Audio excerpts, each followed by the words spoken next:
سئلو زلوا جنزب عمتيه سودان دولة سلزخونات ويك حجر سلزخونات إذا جنزبا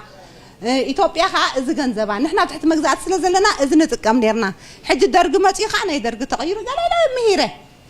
جمال عبد الرحمن طيب لني أبزي حتى اللي حتى عد المسابقة إيرترانا إنها تامس وصلت سي أبغان زبنا إيرتراس نايمن سئل خوني لني كبير ولا أنا ولا يفلطوني وا دينتم نايل يوم شعو متعتطع في معلش مهيرونا عندي سباقهم بعد هي جمال الصحاخة إلي أنا تحطها دمت علي حي أنا إلو أمزي أستنتنا بلو حي أنا دي إلني أهجم ولا إليو شجرت بانديرتهم وشهدت حنتها لسميت هي لقبت تقبع إلني